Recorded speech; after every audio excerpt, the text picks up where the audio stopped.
Oui, bonjour à tous. Voilà, je viens vous faire un petit partage sur l'enlèvement de l'Église, en fait. Le Seigneur m'a mis à cœur de partager là-dessus. Donc à tous ceux qui écoutent, à tous ceux qui entendent ce message, le Seigneur veut vous interpeller, il veut vous faire du bien. Donc voilà. Je vais lire un passage dans 1 Thessaloniciens 4, au verset 13, qui parle de l'enlèvement d'Église.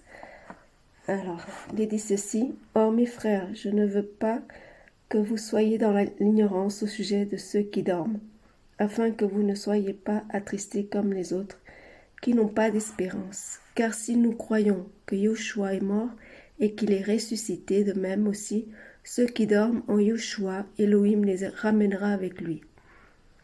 Voici en effet ce que nous vous disons par la parole du Seigneur. Nous les vivants qui restons, pour l'avènement du Seigneur, nous ne précéderons pas ceux qui dorment. Car le Seigneur lui-même, avec un cri de commandement, avec une voix d'archange et avec la trompette d'Élohim, descendra du ciel et les morts en Mashiach ressusciteront premièrement. Ensuite, nous les vivants qui restons, nous serons enlevés ensemble avec eux dans les nuées à la rencontre du Seigneur dans les airs, et ainsi nous serons toujours avec le Seigneur. C'est pourquoi consolez-vous les uns les autres par ces paroles. Voilà, le Seigneur nous informe qu'on doit vraiment se consoler de cette merveilleuse nouvelle, de cette prophétie qui va bientôt s'accomplir. Le Seigneur n'est pas loin, donc à tous ceux qui ne connaissent pas encore que le Seigneur revient vraiment, recherchez-le de tout votre cœur parce que le Seigneur veut vous sauver, veut vous emmener au ciel auprès de lui. Et dans ces temps de la fin, on voit qu'il y a beaucoup commencent à être dans la détresse, dans l'angoisse, dans le désespoir. Et là, le Seigneur nous demande, nous, en tant qu'enfants d'Élohim, nous qui sommes la lumière du monde, de venir à ces personnes, de témoigner de lui, de son avènement, parce qu'il veut vraiment sauver les âmes. D'ailleurs, cette nuit, le Seigneur m'a interpellée quand je priais et il m'a montré une vision. Il m'a demandé d'abord de parler de lui, d'ailleurs de ce passage. C'est le passage que j'ai reçu ce matin. Et ensuite, il m'a montré une vision et il m'a montré des foules de personnes qui passaient. J'étais derrière une fenêtre sans vitre. Et là, il y a des foules qui passaient, des gens qui couraient comme s'ils recherchaient quelque chose de très important, ils allaient vers quelque chose à laquelle ils s'attendaient. Et après, j'ai demandé au Seigneur pourquoi cette vision. Et il m'a répondu que c'était la parole, en fait. Qu'ils entendaient la parole, que leurs oreilles s'ouvraient et qu'ils couraient après parce qu'ils avaient soif. Et là, on réalise que beaucoup commencent à être dans la détresse. Le Seigneur prépare les cœurs à vraiment à recevoir sa parole. Et le Seigneur va nous envoyer, de toute façon, il nous mandate les uns et les autres. Voilà, il nous guide. Hein. Et voilà, tous ceux qui ne connaissent pas encore, qui sont même parmi le peuple d'Élohim, qui sont voilà, ignorants de cela, ignorants de la parole de vérité, de ce qui se passe. Il est temps de rechercher le Seigneur car il vous aime. Le Seigneur est proche, il veut sauver vos âmes. Je vais partager un passage dans Ésaïe.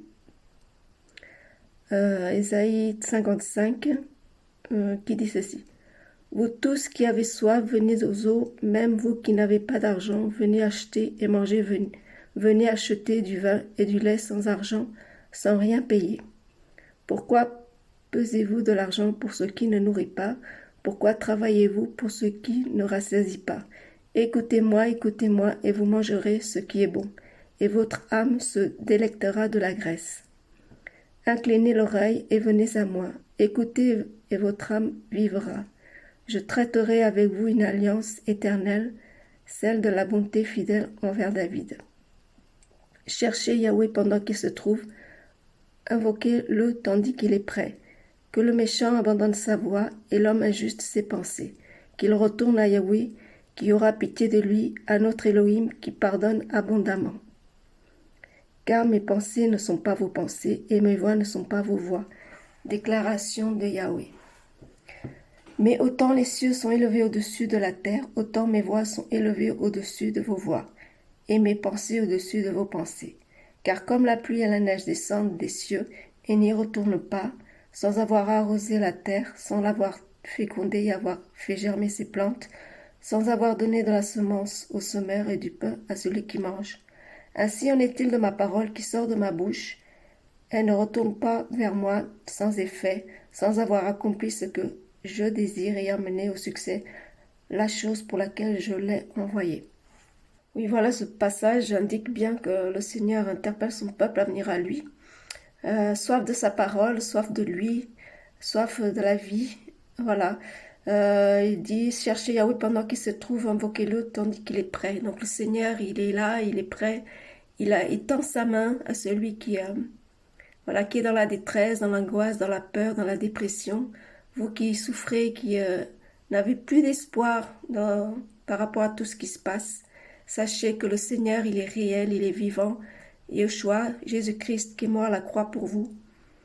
Et voilà, il est mort pour toute l'humanité, à ceux qui veulent le reçoivent dans leur cœur.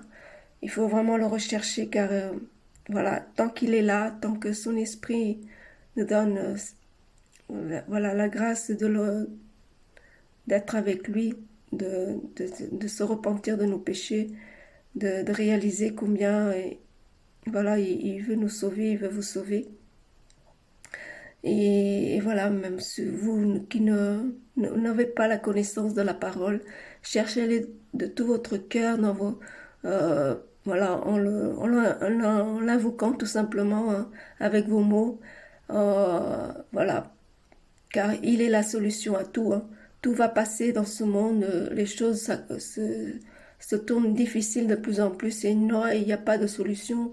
L'être humain ne peut pas changer le monde, c'est lui, Dieu qui changera toutes ces choses, c'est lui qui vient juger, mais il veut d'abord sauver les gens, il veut sauver tous ceux qui sont voilà, dans l'ignorance, parce que ceux qui sont dans l'ignorance, ils meurent, ils tombent, et l'ignorance tue les âmes. Parce que dans ce siècle, c'est Satan qui règne, c'est le mal. Et les gens ne savent pas, ils sont pas au courant, même parmi le peuple chrétien. Il y en a qui sont distraits par tous ces méga-church, ces assemblées, ces pasteurs qui prêchent la prospérité et ne prêchent pas le retour du Seigneur. Ouais, il est important de parler de l'enlèvement de l'Église parce que le Seigneur est proche, il veut sauver. Beaucoup ne le prêchent pas ça. Ils ne prêchent pas la sanctification parce que le Seigneur veut nous libérer de nos péchés, de tout ce qui n'est pas de lui, nous épurer pour nous sauver. Et sans passer par la croix, sans passer par cette connaissance, sa parole, obéir à sa loi, on ne peut pas aller au ciel, on ne peut pas être sauvé. Et le seul recours, c'est vraiment de le rechercher de tout votre cœur. Vous qui ne le connaissez pas encore, Yoshua, Jésus-Christ qui est mort à la croix, il a versé tout son sang pour nous, pour vous, car il vous aime tant, il vous aime d'un amour inconditionnel. Et sachez voilà, le Seigneur vous tend la main encore l'espoir, tant il interpelle, il sonne du chauffard un peu partout avec ses messages. Nous qui avons cette vérité, nous devons témoigner, nous devons prêcher, obéir au Seigneur parce que il veut vraiment libérer. Voilà, beaucoup sont dehors encore et attendent une solution. Ils ont peur pour leur avenir, pour leurs enfants. Et voilà, le Seigneur voit votre état de cœur, il voit votre détresse, votre souffrance. Et voilà, cherchez-le parce qu'il est la vie éternelle. Il nous donne la vie et il vous comblera de sa paix, de son amour, de sa joie. Et malgré tout ce qui se passe, voilà, les choses se feront. Il y aura le jugement pour ceux qui ne veulent pas de lui. Mais vous qui le recherchez, même qui pensez ne pas Pas voilà, savoir qu'il y a un Dieu qui a créé toutes choses. Et bien si Dieu a créé la terre, Dieu nous a créés, c'est lui qui a créé, qui a mis l'homme sur la terre. Rien ne vient du hasard. Et le Seigneur, voilà, il est réel, il est vivant. Sachez-le. Ne soyez pas incrédules, mais le Seigneur nous montre à travers ces épreuves, ces choses qui existent et qui se font dans les coulisses pour asservir le peuple. Et on voit que beaucoup comprennent déjà ces choses, beaucoup comprennent déjà ce qui se passe. Et il y en a qui en témoignent. Et voilà, il faut vraiment que vous qui sachiez ce qui se passe par rapport à ces machinations, et ben, cherchez le Seigneur et vous montrera, et vous guidera, et vous éclairera davantage dans sa parole, parce que tout est dans la parole de vérité, la Bible. Et voilà, c'est ce que j'ai à dire par rapport à ça. Et pour ceux qui sont découragés dans le Seigneur, ceux qui sont éprouvés par rapport à tout ce qui se passe, ce confinement aussi permet aussi qu'on recherche le Seigneur dans l'intimité, dans la profondeur. Vous qui êtes découragés, las d'être persécutés, d'être voilà, oppressés par l'incompréhension, les injures, les injustices, tout ça est permis par le Seigneur pour nous épurer, pour nous façonner, pour passer à autre chose avec lui. C'est permis et c'est ça, porter sa croix. Il faut vraiment porter sa croix pour pouvoir être agréable au Seigneur, mais le Seigneur nous donne cette capacité, il nous donne sa force. Il faut saisir sa force et ne pas baisser les bras. Vous qui aimez le Seigneur, gardez l'espoir, soyez forts. Le Seigneur vous a équipé pour ne pas baisser les bras, pour vraiment résister aux choses de ce monde, résister à l'œuvre des ténèbres qui nous environne, qui veut nous atteindre, mais on doit être des combattants, des guerriers, car nous équiper de son armure, le bouclier de la foi, garder la foi en notre Seigneur Yeshua, car lui seul est notre espoir, notre assurance, notre bouclier, notre rocher. Ne soyez pas découragés, mais apprenez vraiment à le rechercher dans la profondeur, dans l'intimité de plus en plus. Ceux qui ont maintenant l'occasion d'avoir plus de temps, qui sont à la maison, c'est une opportunité, voilà, c'est une grâce de vivre ces moments parce qu'on sait qu'il est proche et c'est une grâce de vivre cela.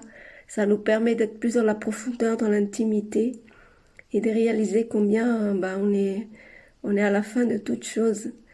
Le Seigneur veut vous faire du bien, vous révéler ses secrets, révéler ce qui se passe dans les coulisses. Ne soyez pas distraits par toutes ces choses qui se disent, beaucoup de choses fausses qui se disent dans les coulisses, dans les médias. Et soyez plutôt attentifs à la voix du Seigneur. Ouvrez vos oreilles, soyez attentifs. Voilà, j'ai un passage aussi dans Romains 12 que je vais vous partager. Il est dit ceci: je vous exhorte donc, frères, par la compassion, les compassions d'Élohim, à offrir vos corps en sacrifice vivant, saint, agréable à Elohim. C'est votre service sacré spirituel. Et ne vous conformez pas à cet âge-ci, mais soyez transformés par le renouvellement de votre pensée, afin que vous éprouviez quelle est la volonté d'Élohim, ce qui est bon, agréable et parfait. Voilà, le Seigneur veut vraiment qu'on soit des sacrifices vivants, qu'on lui soit agréable. Et ceci dit qu'on doit passer vraiment par son feu, par le feu. Il nous épure, de plus en plus par rapport à notre caractère, notre état d'âme. Il façonne notre cœur pour qu'on puisse lui être agréable. Et vraiment, voilà, ne pas s'attacher à la terre, aux choses de cette terre, mais voilà, rester dans l'intimité avec lui. C'est ce qu'il faut faire dans ces temps de la fin. Que ceux qui ont l'espoir en lui, eh ben, recherchez-le davantage. Euh, et voilà ce que je peux partager. Et veillons toujours, sans cesse, car les temps sont difficiles. Voilà, soyez encouragés, fortifiés, et que ce message puisse interpeller beaucoup. Beaucoup qui sont encore dehors, qui ont soif, qui ont besoin d'écouter cette parole, qui ont besoin d'attention, d'amour, de paix, d'être comblés par l'amour du Seigneur et pas par les choses de ce monde. Voilà, soyez fortifiés. À bientôt.